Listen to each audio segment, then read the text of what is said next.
Good morning, good morning, good morning. This is Demetrius with Demetrius Dowdell Success Academy. And no, it is not a Thursday because I typically would upload on a Thursday.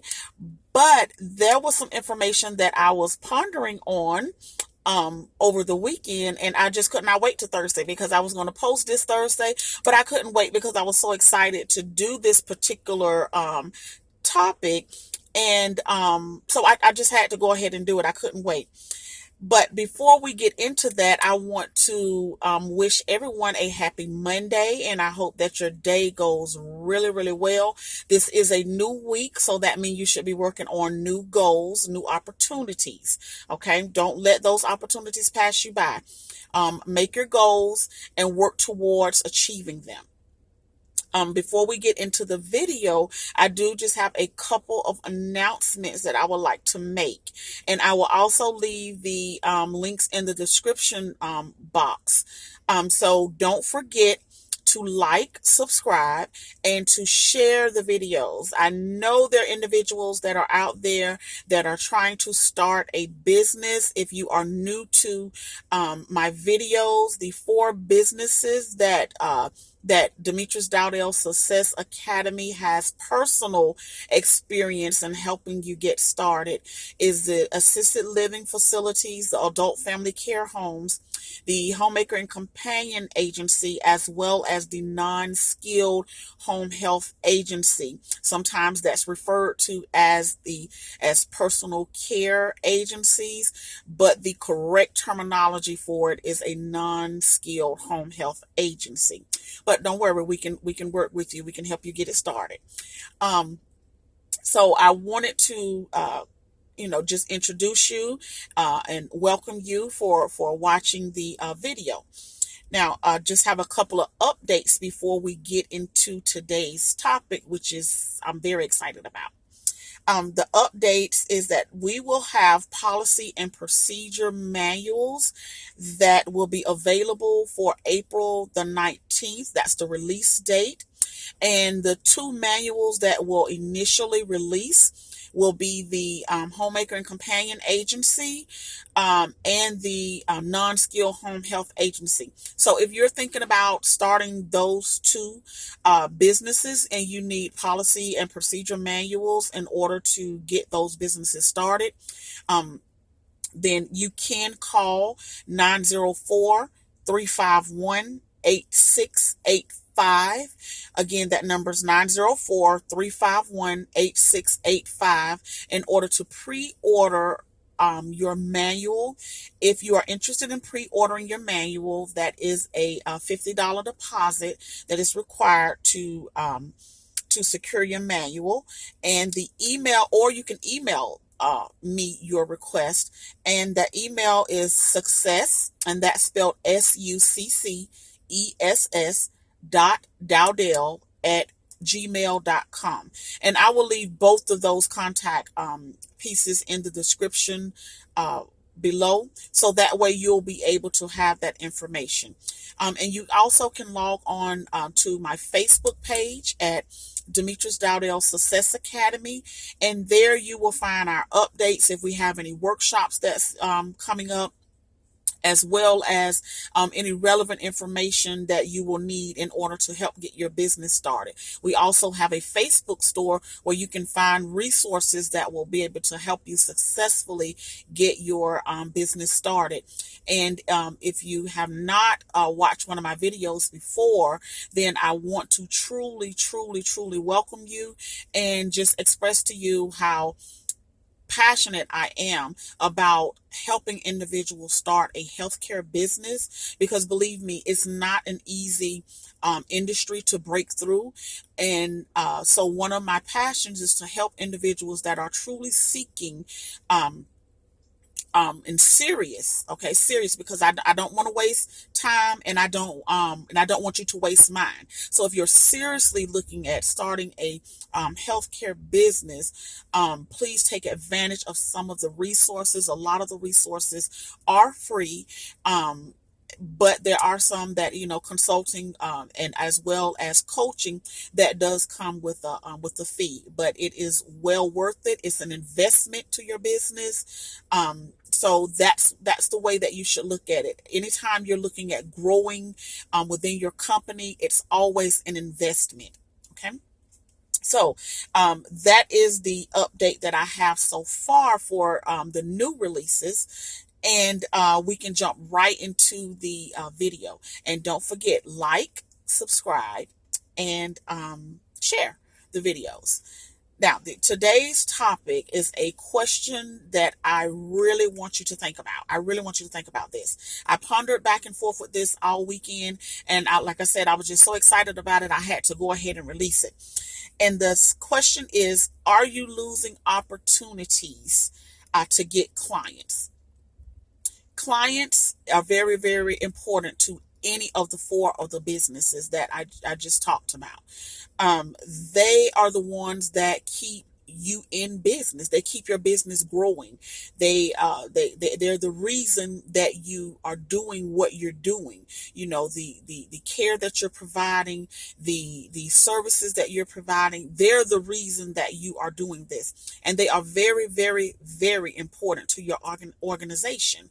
But the question that we're dealing with today is, are you losing those clients because of things that you're doing in your business that are not satisfying to the client? Because at the end of the day, we have to make sure that the client is satisfied. Now, that's not to say that we step outside of boundaries and do things that are not within reason. No, that's not what I'm saying. But what I am saying is that we can all use improvement on customer service in the way that we deliver our care, in the way that we deliver our services. So what I am saying is, if you are starting a healthcare business, or if you are already running a healthcare organization, what I am simply saying is that you need to stay on top of how you're delivering your service, the customer care that you're providing, and you need to stay updated within your industry to see how those needs are changing and how you as an organization is going to be able to deliver those needs to the customers. And in return, we should be the outcome should be a positive customer experience and customer satisfaction. Okay. So let me just give you a little background to why I chose this topic. Very early on, when I opened my first business, when I opened my first agency, I'll never forget, I was out on the town, out about one day, and I received a phone call. And for some reason, my mind was on 100 different things. And for some reason, I answered the phone. And instead of answering the phone professionally, I said, hello. I answered the phone, hello. And the other person on the other end said, never mind. Have a great day. And she hung up the phone. And I'm puzzled, because I'm like, why would someone just say it? It still had not dawned on me. Now, this is my younger trial and error days. Didn't even have a business plan at the time. Okay, so I'm referencing real experience where I did not have a business plan. I did not have any type of plan or customer service skills that was in place. I had none of this in place. This is why it's very, very important. Have your business plan in place. But that's a whole nother subject. But anyway, so I called the number back, and the young lady introduced herself. She introduced the company that she was calling from, and she said that I'm a case manager with X, Y, and Z company. And she said, I did call your phone, but you've missed the opportunity. And so I said, Mr. Opportunity for? She said, you've missed the opportunity. I will not refer a client to an agency that does not know how to answer the phone. That was a serious eye opener to me. That was a serious eye opener to me. You know that lump that you get when your mom told you, okay, when I get home, I'm gonna get you. When I get home, whatever you did that day, I'm gonna get you when I get home. And you know that the lump that as you're walking in the door and she's getting ready to get you, that you kind of get in your throat and you're like, oh my God, she is really gonna get me. That's the lump that I had in my throat because I was so embarrassed, first of all. And second of all, I was like, oh my gosh, I'm a new business owner and I really just lost a customer due to me not being professional when I answered the phone. Now, hold that thought right there because we're going to circle back to that thought in just a minute. The next thing that I wanted to talk about was case managers. In this line of business, you are going to run into case managers. I don't care which one of the four that you open, you're going to run into case managers. Who are case managers? Case managers are individuals such as registered nurses or social workers or designated individuals that usually manage or coordinate the care of individuals where they're going after they discharge from either a hospital, a short-term rehab, a long-term care facility, or they're in the community and they're trying to find resources to better serve individuals or clients that are in their home. So at some point in your life, you're going to run into a case managers. Sometimes they are referred to as support coordinators, depending on what type of license you hold. And other times they are referred to as a social worker, okay, that will be able to get in contact with you. But nevertheless, each one of these individuals are looking for agencies such as yours or homes such as yours that will be able to provide care to the individual in the community. So you will come across them. How does your professionalism affect the relationship? I'll tell you how.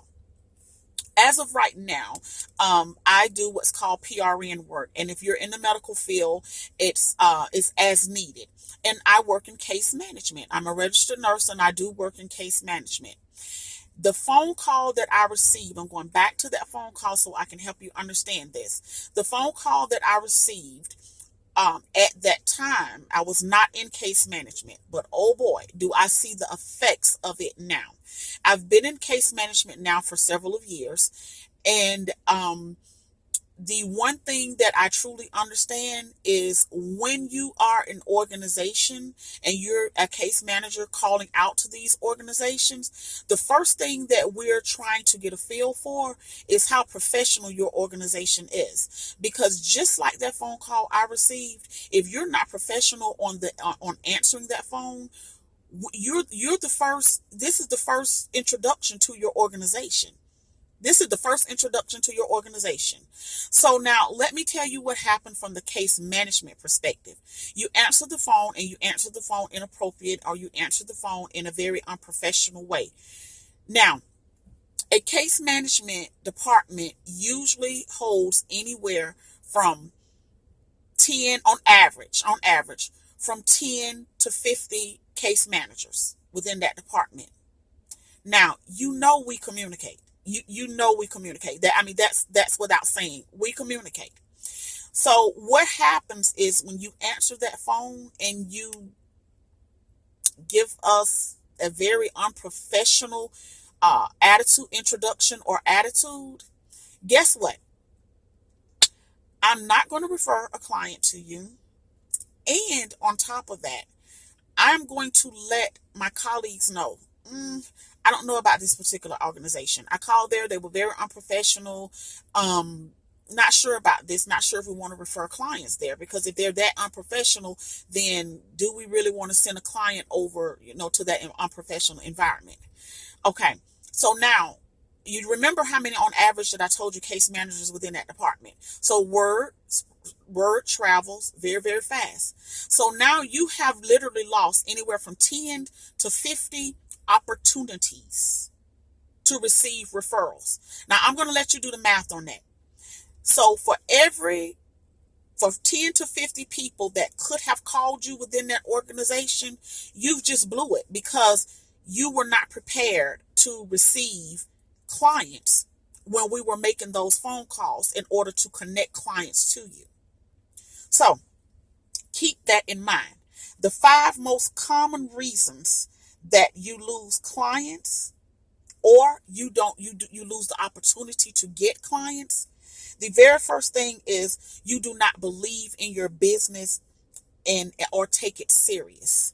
And I find this a lot of times with our small businesses, our starter companies. When we start one of these organizations, we don't take it serious. That's why we're so comfortable with answering the phone inappropriate. Hello, what are you doing? Having conversations in the background, just being very inappropriate on the phone because we get the business and because it's licensed for 5 beds or it's licensed only for 6 beds, we take that for granted. Or we only have 1 client or we have 2 clients. We take that for granted and we don't take it serious. Well, listen, if you have 1 client or if you have 500 clients, once you have signed on to open your doors for business, you are recognized as a business. You are a business. So you are going to be looked at from that perspective as a business owner. So if you are not taking your business serious, neither will anyone else take your business serious. The second thing is that you lack rules and consistency. There's no rules. When a phone call is made and let's say you give us the greeting, you give us the right greeting, and we're trying to coordinate the paperwork, the necessary paperwork. You have someone that's representing your company that have no clue of what your company needs, or they don't know what your protocol is in order to receive a new patient or client, a new client.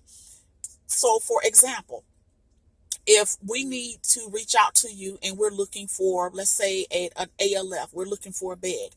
And we ask you, okay, your facility typically meets a 1823 to be filled out here in Florida. They're called 1823. Those are your orders for admitting into assisted living facility. And what else do you need immediately in order to review so that we can get an answer from you on whether you will accept this client? A lot of times the individual have no idea. They have no idea. When case managers make a phone call, they are ready to move those clients. They are ready to make the connection, make a safe connection, and we are ready to move the individual to the next level of care. So if you have an individual that's answering the phone that cannot answer our questions when we need the questions to be answered, guess what? We're moving on to the next. Okay? Lack of professionalism, which we've talked on this. I've hammered on this several of times. You must separate your business from your personal life. So if that means you need another line or a distinctive ring with a separate number, or getting a new phone altogether, one for just business and one for just your personal life, then that needs to take place, because the first impression says a lot about who is willing to do business with you. Poor customer service. That ties in basically to what I've been talking about. The poor customer service. If you cannot answer our questions, your attitude is really, really wrong. We are not going to spin our wheels trying to do business with your organization. Okay? We are moving on to the next organization. I want you to understand this. Case managers are not sitting back begging and knocking on your door. We are moving on to an organization that will give us the professionalism that we're looking for and we feel is a safe environment to refer a client. And the last thing is follow up. A lot of the small business does not have a mechanism in place to follow up. If we call you and you have given us a yes that you're going to accept the client, follow up is important.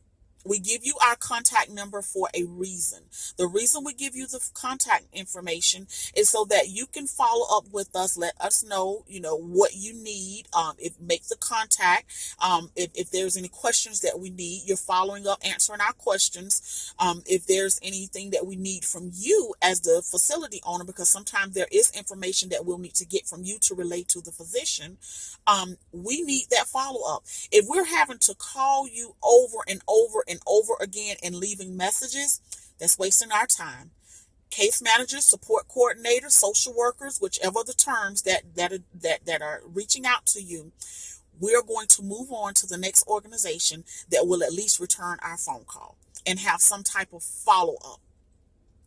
I really cannot stress to you how important this is, because this is, as I stated to you before, this is the very first connection that we have with your organization. A lot of times these individuals, we don't come out to visit your organization, on a day-by-day basis. We don't make facility visits. We go by, first of all, how you conduct yourself when you answer the phone. Two, when we do meet a representative from your organization, we look at how professional they are with their greeting. Are they coming here to do business, or are they coming here to, kind of play around? What is it that they're coming in here to do? And it needs to be clear. And definitely the most biggest part that we, look at is follow up. Are you following up with us? Are we able to get in contact with you? Because we are the advocates for the client and their families. So if we're having this much trouble with trying to make a professional, build a professional relationship with you, then we can only imagine what the client and the families are going to go through. So to make a long story short is put these different mechanisms in place so that you can run a viable, successful business. Please answer your phone professionally. Follow up on phone calls if we leave messages. If the representative that is representing your organization, if it is not you and you have someone that's filling in to speak on your behalf, provide them with the necessary information that they're going to need in order to give us to make a successful, build a successful relationship.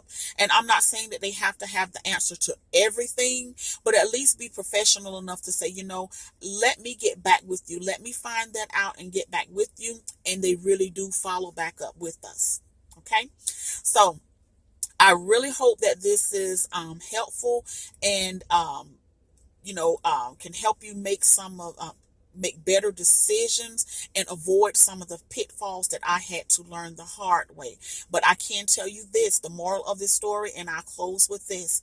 After that conversation, that very same day, I went out and I got a totally new phone. At the time, this was before you can download all of these different numbers for the for the internet now, and you can even Google you a number, use an app in order to get a business number. You can set all of these things up for free now, but at that time we didn't have all of those choices. So I can tell you what I did learn. I went immediately and I purchased a phone that was strictly for my business. I separated my business life from my personal life. And yes, I did gain clients after that. And I was on a mission that I was not going to lose clients off of something that I just absolutely was ignorant of.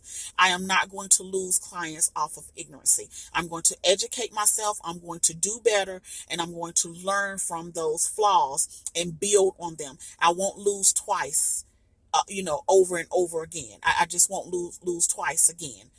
So I shared that information with you. Hopefully that will help you avoid some of these pitfalls. And don't forget to share, like, and subscribe.